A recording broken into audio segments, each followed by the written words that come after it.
Are you thinking of starting a poultry farm? Whether you want to raise chicken for eggs or meat, poultry farming can be a highly profitable business, but only if you get it right from the start. Yes, only if you get it right. In this video, I'll walk you through the key things you must consider before starting your poultry farm journey. Now, let's dive in. First, remember you are not just a farmer. You are into business.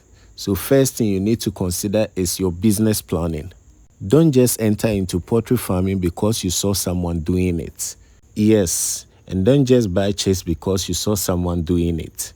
Decide whether you want to produce eggs, meat, or you want to do both. Research your market strength. Who will buy your products and at what price? And remember to plan your finance. You need enough capital not only to start, but to sustain the farm for at least 3 months or 6 months. Yes, at least 3 to 6 months.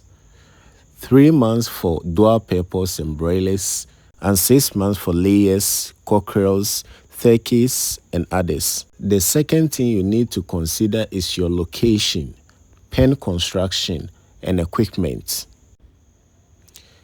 Choose a location away from residential areas with easy road access, good ventilation, and a reliable water source. Here's an example of how to construct your pen or poultry house.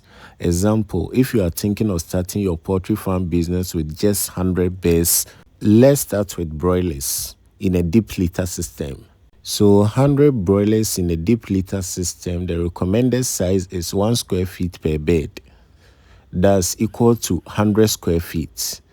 The example layout is 10 feet by 10 feet or 8 feet by 12.5 feet. And in case you want to start with 100 layers in a deep litter system, the recommended size is 1.5 to 2 square feet per bed, equals to 150 square feet. The example layout is 10 feet by 15 feet. So when you are done constructing the pen or the poultry house, what you need to consider next is the number of drinkers and feeders you need to provide for the 100 birds. So let's start with the number of drinkers you need to provide for the 100 birds.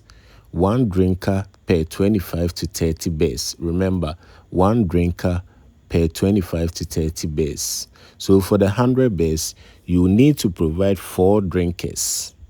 Yes, 4 drinkers. That's when you are dividing it by 25.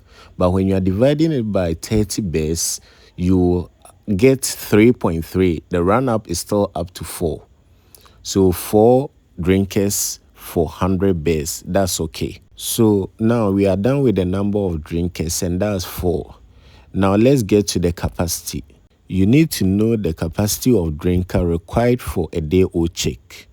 Yes, and that's between 2.5 liters up to 6 liters. The maximum is 6 liters. Do not provide a large drinker to a day-old chick. I repeat, do not provide a large drinker for day-old chicks, else you deprive them from drinking water. And depriving chicks from drinking water has many consequences. So now let's talk about the feeders you need to provide for the 100 birds. 1 feeder per 25 to 30 birds, the same as the drinkers. So 100 divided by 25, that gives you 4. That means you provide 4 feeders to 100 birds. And if you want to divide it by 30 birds, that gives you 3.3. And the run-up is still up to 4. And the recommended capacity of feeder is 8, 10, 15, 22 and above. Yes, 8 kg, 10 kg, 22 kg and above. So when it comes to the equipment, remember, placing them evenly across the poultry house ensures every bird has equal access to feed and water, reducing competition and stress. And also remember the heating source for brooding day-old chicks. In the first few weeks of chicks' life, heat is everything. They can't regulate their body temperature yet, so a good heating system is critical, especially in the evenings and during cold weather. The common heating options are heating bulbs, that's infrared heat bulbs or red bulbs, gas brooders, charcoal brooders. So after you are done with the point number 2, that's location, housing and equipment, you are then left with the next step, that's point number 3, breed selection. Yes, breed selection. Your breed determines your production results. For meat, go for fast-growing broilers like Cop 500.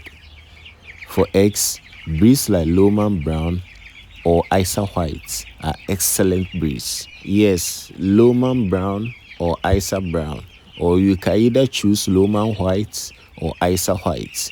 These are excellent breeds, Lohman and Isa. And remember to buy your day-old chicks from a trusted source. A trusted source. So our next point is feed and nutrition. Feed is the biggest cost in poultry farming. Invest in quality feed and store it well to avoid spoilage.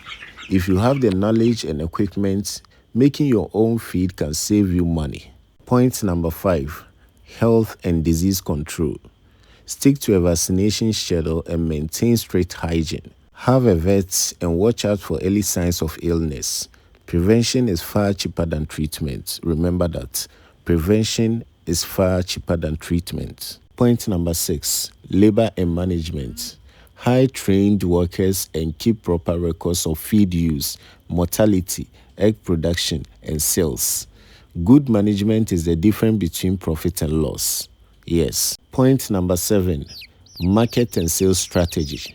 Secure reliable buyers before your birds or eggs are ready, and think about value addition like selling dressed bird, packaged eggs to increase profit here. Remember, poultry farming is a good business and it can be a gold mine, but only if you plan carefully and manage wisely. If you found this video helpful, please like, kindly subscribe and hit the notification bell for more agribusiness tips. Thanks for watching and see you in the next one.